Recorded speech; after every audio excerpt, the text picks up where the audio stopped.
बिस्मिल्लाहिर्रहमानिर्रहीम। उर्दू कहानियों की दुनिया में खुश आमदीद।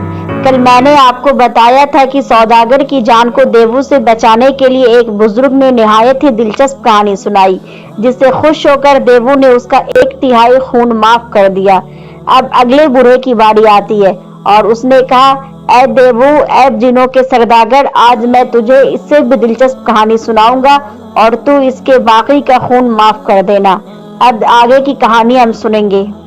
इसके बाद वो बूढ़ा, जिसके साथ 2 शिकारी कुत्ते थे, आगे बढ़ा और देवू से कहा, अब मैं तुझसे वो माजरा बयान करता हूँ जो मेरे दोनों भाइयों और इन 2 कुत्तों के साथ पेश आया है। अगर तेरे ख्याल में वो अजीब व गरीब हो तो इसका 2/3 खून भी बख्श दीजिए।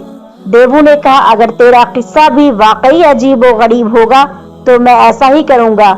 बूढ़े ने कहा, ऐ देवों के सरताज, सुन, यह दोनों कुत्ते मेरे 2 भाई है और मैं तीसरा भाई हूँ। जब हमारे बाप ने वफात पाई तो हमें 3000 दिनार तरके में मिले। मैंने एक दुकान खोली और खरीद और फरोख्त में मशगूल हो गया। इस तरह मेरे इन 2 भाइयों ने भी दुकानें खोली। कुछ दिनों के बाद मेरे बड़े भाई ने, जो इन कुत्तों में एक है, अपनी दुकान का सारा माल 1000 दिनार में बेचकर तिजारत का माल खरीदा और वहां से रवाना हो गया। 1 साल गुजरने के बाद एक रोज मैं अपनी दुकान में बैठा हुआ था कि एक फकीर आया और भीख मांगने लगा। मैंने जवाब दिया कि खुदा तुझे बहुत ज्यादा दे। वो रोकर कहने लगा कि अब तू मुझे पहचानता भी नहीं। मैंने गौर से देखा तो वह मेरा सगा भाई था। मैं उठ खड़ा हुआ और इसका खैर और मुकदम किया और इसको अपनी दुकान के अंदर ले आया और उसकी खैरियत पूछी। इसने कहा कि कुछ ना पूछो, मेरा माल अब मेरा नहीं रहा और मेरा हाल जाहिर है। मैंने इसे हमाम में भेजा और अपने रोजमर्रा के कपड़े इसे पहनने के लिए दिए और इसे अपने साथ ठहराया। फिर मैंने अपनी दुकान का वही खाता खोला और खरीद और फरोख्त का जायजा लिया। मैंने देखा कि मुझे 1000 दिनार का फायदा हुआ है और वो मेरी पूंजी 2000 दिनार है। मैंने अपने और अपने भाई के दरमियान बराबर तकसीम की और इससे कहा, तू यह ख्याल करके तूने गोया सफर नहीं किया और यहाँ से बाहर निकला ही नहीं। इसने कबूल किया और खुश हुआ और अपनी अलग दुकान खोली। इस पर फिर एक जमाना गुजर गया। अब मेरे दूसरे भाई ने, जो दूसरा कुत्ता है, अपनी सारी पूंजी बेच डाली और सफर की ठान ली। हमने इसे बहुत रोकना चाहा मगर वो ना रुका। इसने तिजारत का माल खरीदा और काफले के साथ रवाना हो गया और 1 साल तक वापस ना आया। जब वो 1 साल के बाद लौटा तो इसी तरह जिस तरह के बड़ा भाई लौटा था। इसने कहा कि भाई, क्या मैंने तुझे मशवरा ना दिया था कि सफर ना कर? वो बहुत रोने लगा। कहा कि यह किस्मत की बात है, अब तो मैं फकीर हो गया हूँ। मेरे पास 1 दरहम भी नहीं है और मैं नंगा हो गया हूँ। मेरे पास पहनने के लिए एक कुर्ता तक नहीं है।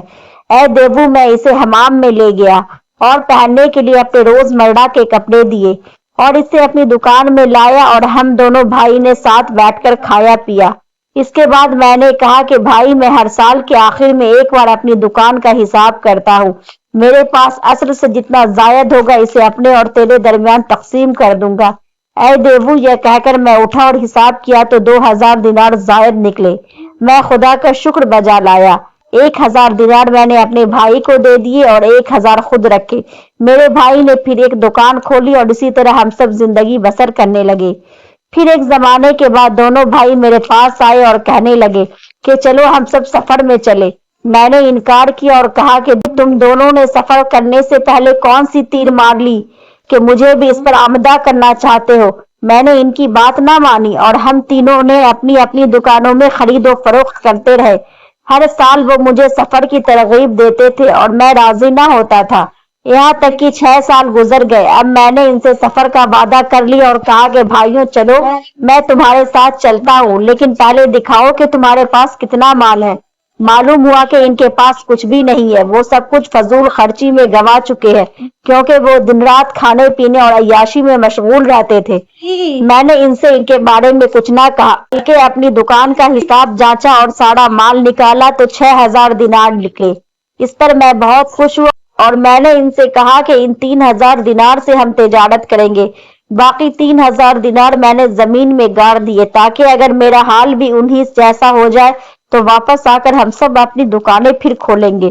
इसे सबने मंजूर किया और मैंने दोनों भाइयों को 1-1000 दिनार सपुर्द कर दिए और खुद 1000 दिनार अपने पास रखे। फिर हमने जरूरी सामान खरीदा और सफर की तैयारी कर दी और एक कश्ती किराए पर ली। इस पर सारा सामान लादा और रवाना हो गए। दिन गिनते गिनते पूरे 1 महीने के बाद हम अपने माल को लेकर एक शहर में दाखिल हुए और हमें 1 में 10 का फायदा हुआ। जब हम वापसी के लिए समुद्र के किनारे पहुंचे तो क्या देखते हैं कि एक नौजवान लड़की फटे पुराने कपड़े पहने हुए सामने आई। इसने मेरे हाथ को बोसा दिया और कहने लगी, आका, अगर तू मेरे साथ नेकी करेगा तो मैं तुझे इसका बदला दूंगी। मैंने कहा, बहुत खूब, मैं चाहता हूं कि नेकी करूं और यह भी कि तू मुझे इसका बदला ना दे। इसने कहा, ऐ आका, मेरे साथ निकाह कर ले और मुझे अपने वतन ले चल, क्योंकि मैं दिलो जान से मेरे साथ नेक सलूक कर और मैं वाकई इस काबिल हूं कि मेरे साथ नेक सलूक किया जाए। मैं तुझे नेकी का बदला दूंगी, मेरी जाहिरी सूरत से धोखा मत खा। जब मैंने इसकी बातें सुनी तो मुझे इस पर तरस आया और मैंने इसको अपने साथ ले लिया और इसे कपड़े दिए और इसके लिए कश्ती में नरम बिछौना बिछाया। इसकी इज्जत और हरमत की और कश्ती चल दी। मुझे इससे बड़ी मोहब्बत हो गई और मैं दिन रात इसके साथ रहने लगा, यहाँ तक कि इसकी वजह से मैं अपने भाइयों को भी भूल गया। इस वजह से वो मुझसे नाराज रहने लगे और मेरे माल और दौलत को बेहसद करने लगे। अब वो इस फिक्र में रहते थे कि किस तरह मेरे माल को अपने कब्जे में लाए। वो आपस में मुझे कत्ल करने और मेरा सारा माल लेने के बारे में कानाफूसी करने लगे और यह ठान ली कि वो मुझे कत्ल कर डालेंगे और मेरा माल दबा बैठेंगे। इस फाल को शैतान ने बड़ी खूबसूरती के साथ इनके सामने पेश किया। एक बार जब उन्होंने देखा कि मैं अपनी बीवी के साथ सो रहा हूं तो उन्होंने हम दोनों को उठाकर समुद्र में फेंक दिया। जब मेरी बीवी की आंख खुली और इसने इधर उधर देखा तो वो जिन बन गई और मुझे उठाकर एक जजीरे में ले आई और खुद थोड़ी देर के लिए गायब हो गई। दूसरे दिन सुबह को वो लौटी और कहने लगी, मैं आपकी बीवी हूँ, मैंने ही आपको उठाया था और खुदा के हुक्म से तुझको कत्ल होने से बचाया है। सुन, मैं एक जिनजादी हूँ, मैंने तुझे देखा था और तुझ पर आशिक हो गई थी। मैं खुदा और इसके रसूल पर ईमान रखती हूँ।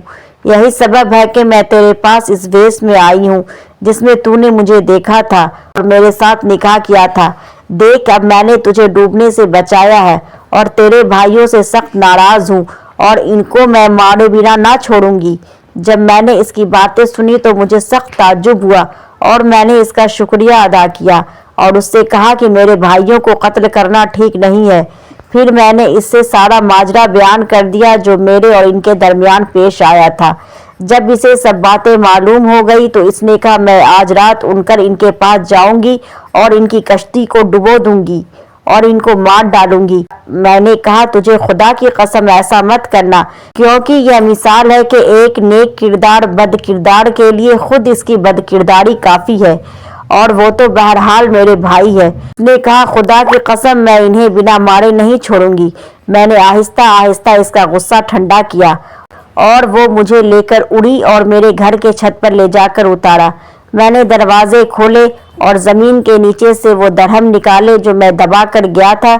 इसे निकाला और लोगों से साहब सलामत की और अपनी दुकान फिर खोली और इसके लिए माल खरीदा। इशा के वक्त जब मैं अपने घर वापस आया तो क्या देखता हूँ कि यह दोनों कुत्ते मेरे घर में बंधे पड़े हैं। जब उन्होंने मुझे देखा तो उठ खड़े हुए और रोने लगे और मुझसे चिमट गए। मुझे तो कुछ ना पता था, लेकिन मेरी बीवी ने कहा, यह तेरे भाई है। मैंने पूछा कि इन पर जादू किसने किया।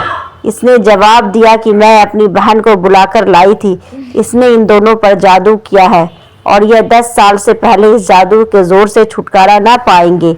अब 10 साल होने को आए हैं और मैं इसके पास इनके छुटकारे के लिए जा रहा था। यहाँ मैंने इस जवान को देखा और इसने मुझे अपना माजरा सुनाया और मैं ठहर गया कि देखूं तो यह तेरे और इसके दरमियान क्या पेश आया है। यह है मेरा किस्सा। सुनकर देवू ने कहा, यह किस्सा वाकई अजीब और गरीब है और मैं तेरी खातिर इसका दूसरा तिहाई खून भी माफ करता हूँ।